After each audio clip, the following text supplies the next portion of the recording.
সরকারের বিভিন্ন নীতি কর্মকাণ্ড রাজনৈতিক দলগুলোর সাথে সরকার একটা দূরত্বের সৃষ্টি করেছে এবং কিছু কিছু উপদেষ্টাদের বিতর্কিত মন্তব্য এবং কর্মকাণ্ড এই বিভাজনকে আরও বাড়িয়েছে, যার ফলে সরকারের সাথে রাজনৈতিক দলগুলোর একটা অনাস্থার সম্পর্ক গড়ে উঠেছে।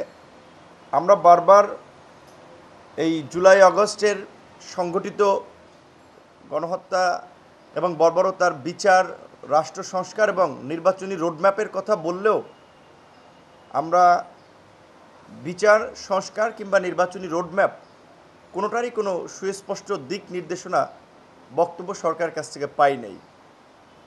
যেখানে আমাদের কাছে মনে হচ্ছে যে অন্তর্বর্তীকালীন সরকার লক্ষ্য উদ্দেশ্যহীন গন্তব্যে ছুটছে, যার ফলে একের পর এক আন্দোলন এবং এই আন্দোলনগুলো এটা পরিষ্কার করে যে সরকারের প্রতি জনগণের অনাস্থা রয়েছে। জাতীয় নাগরিক পার্টি বা এনসিপি এই আন্দোলনে নেতৃত্বদানকারী ছাত্রদের একটি অংশের সমন্বয়ে গঠিত একটি রাজনৈতিক দল। একদিকে তারা রাজনৈতিক দল, অন্যদিকে তাদের দুজন আবার উপদেষ্টা পরিষদে রয়েছে। ঢাকা মহানগর দক্ষিণে আদালত যেখানে বিএনপি নেতা ইশরাক হোসেনকে আপনার মেয়র হিসেবে দায়িত্ব নেয়ার জন্য নির্দেশনা দিয়েছে, সেখানে এনসিপির এই উপদেষ্টা আসিফ মাহমুদ কিন্তু দেখেছেন আপনারা সেটার বিরুদ্ধে অবস্থান নিয়েছে, যার ফলে ইশরাক হোসেনের সমর্থকরা আন্দোলন করছে। এই যে জটিলতা তৈরি হয়েছে গত 7-8 দিন ধরে আন্দোলনের, এইটা কিন্তু এই উপদেষ্টা আসিফ মাহমুদ হোক, নাবালক সাবালক ছোট বড় যাই হোক, তিনি তো উপদেষ্টার দায়িত্বে আছেন, তারাই কিন্তু এই জটিলতাটা তৈরি করছেন এবং এই যে একটা দেখানোর চেষ্টা করছে যে রাজনৈতিক দল কর্মসূচির নামে দুর্ভোগ তৈরি করছে, অথচ সরকারই কিন্তু এই পথে ইশরাক হোসেনকে ঠেলে দিয়েছে। চট্টগ্রাম বন্দরের নিউমোরিং টার্মিনাল বিদেশিদের হাতে তুলে দেওয়ার যে ষড়যন্ত্র, বাংলাদেশের একমাত্র কৌশলগত বন্দর এটি যদি বিদেশিদের হাতে তুলে দেওয়া হয়, আমরা মনে করি সেটা আমাদের অভ্যন্তরীণ নিরাপত্তা তথা স্বাধীনতা সার্বভৌমত্বের জন্য হুমকি হবে। আমাদের যদি ল্যাকিংস থাকে, সরকার বাইরে থেকে এক্সপার্টিস আনুক, টেকনোলজি আনুক, পয়সা খরচ করুক এবং প্রতিযোগিতার মাধ্যমে দেশীয় প্রতিষ্ঠান দ্বারা পরিচালনা করুক। বন্দর পরিচালনা তো এমন আহামরি না যে যেটা বাংলাদেশ পারে না, অলরেডি তো বাংলাদেশের প্রতিষ্ঠানই করছে, বিভিন্ন প্রতিষ্ঠান করছে। তাহলে কেন শেখ হাসিনা ক্ষমতায় থাকার জন্য যেভাবে দেশকে বিক্রি করে ভারতের কাছে, চীনের কাছে, পশ্চিমাদের কাছে ভাগ ভাগ করে বিক্রি করতে চেয়েছিল, সেই বিক্রির একটা অংশই চট্টগ্রাম পোর্ট আপনার এই ডিপি ওয়ার্ল্ডকে দেওয়া, সরকার সেই পথে হাঁটছে। তাহলে সরকার তো শেখ হাসিনার পথে হাঁটছে। শেখ হাসিনা এত খারাপ, তার পলিসি তো তারা নিচ্ছে। সরকারকে বলবো যে দেশের এই অস্থিরতা কাটিয়ে উঠতে সুনির্দিষ্ট নির্বাচনী রোডম্যাপ ঘোষণা করুন। সেপ্টেম্বরের মধ্যেই আমরা দ্রুত সময়ের মধ্যেই এই সুনির্দিষ্ট রোডম্যাপের জন্য সরকারকে জাতীয় সংলাপের আহ্বান জানাই। সরকার যদি রোডম্যাপ ঘোষণা না করে, তাহলে আমরা আমাদের জায়গা থেকে, যেহেতু আমরা আন্দোলন করেছি, ফ্যাসিবাদ হটিয়েছি, আমরা রাজনৈতিক দলগুলোর সাথে আলাপ আলোচনা করে প্রয়োজনে আমরা রাজপথে নামবো সুনির্দিষ্ট রোডম্যাপের দাবিতে।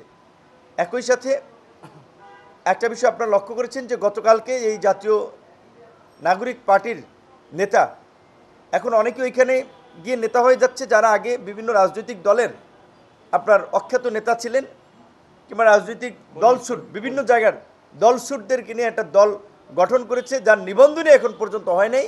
তারা নির্বাচন কমিশনের সামনে গিয়ে নির্বাচন কমিশনকে আপনার বিতর্কিত করে মন্তব্য করছে। নির্বাচনই তো হয় নাই, তাহলে নির্বাচন কমিশনের ভূমিকা নিয়ে কিভাবে তারা প্রশ্ন তোলে? আর তারা তো নিবন্ধিত দলই না, সেখানে তারা নির্বাচন কমিশনের পদত্যাগ চাচ্ছে।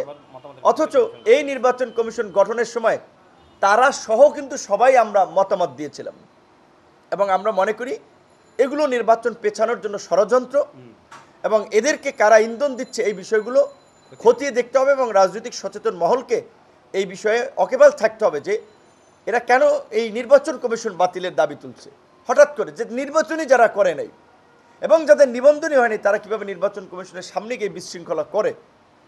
এবং আপনারা দেখেছেন সরকারের মধ্যে যে 3 জন ভারী বা বয়সে প্রবীণ অভিজ্ঞ মোটামুটি যে 3 জন উপদেষ্টা, আসিফ নজরুল, ওয়াহিদুদ্দিন মাহমুদ, সালেউদ্দিন মাহমুদ, তাদেরকে নিয়েও তারা আপনার বিরূপ মন্তব্য করেছে যে তারা নাকি বিএনপির মুখপাত্র। এই লোকগুলো কি বিএনপির কোনো পদ পদবিতে ছিল?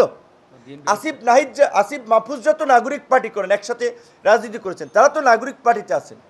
তো নাগরিক পার্টির এই নেতারা যখন বলেন যে আসিফ নজরুল কিংবা সালেউদ্দিন মাহমুদ ওয়াহিদুদ্দিন মাহমুদদের পদত্যাগ করতে হবে, তার আগে তো তাদের নেতাদেরকে পদত্যাগ করানো দরকার ছিল। আসিফ নজরুল কিংবা সালেউদ্দিন মাহমুদ ওয়াহিদুদ্দিন মাহমুদ তো রাজনৈতিক ব্যক্তিত্ব না, বরঞ্চ তাদের যে অভিজ্ঞতা রয়েছে, তাদের যে দূরদর্শিতা রয়েছে, তারা না থাকলে তো সরকার আরও টালমাটাল হয়ে যেত। আমরা প্রধান উপদেষ্টাকে বলতে চাই, আপনি অত্যন্ত সম্মানিত ব্যক্তি, এই সমস্ত ছোকরারা আপনাকে অসম্মানিত করার পথের দিকে নিয়ে যাচ্ছে, আপনি এদের ফাঁদে পড়েন না। আপনি যদিও শুরুর দিকে বলেছেন যে ছাত্ররা আমার নিয়োগকর্তা, এইটা বলেই ছোকরাদেরকে মাথার উপরে তুলে দিয়েছেন, আর তারা এখন ধরাকে সরা জ্ঞান মনে করছে। মধ্যরাতে বিভিন্ন বাড়িতে গিয়ে আপনার দিনের বেলা টাকা পয়সা দাবি করছে, না দিতে পারলে মধ্যরাতে তাকে আপনার হানা দিচ্ছে। তা এটা কী ধরনের একটা পরিস্থিতি, তাকে আপনার হেনস্থা করার জন্য আবার পুলিশ গেলে তাদের সাথেও বাকবিতণ্ডতা, তাকে গ্রেপ্তার করতে হবে। প্রধান উপদেষ্টাকে আমরা বলবো যে অনতি বিলম্বে আপনি রাজনৈতিক দলগুলোর সাথে আলাপ আলোচনা করে নির্বাচনের একটা সুনির্দিষ্ট রোড ম্যাপ দিন। নির্বাচনের রোড ম্যাপ ছাড়া এই রাজনৈতিক অস্থিরতা কাটবে না, দেশে স্থিতিশীলতা আসবে না, এবং রাজনৈতিক দলগুলোর সাথে আপনার সরকারের দূরত্ব কাটবে না। নির্বাচনের রোড ম্যাপ ঘোষিত না হলে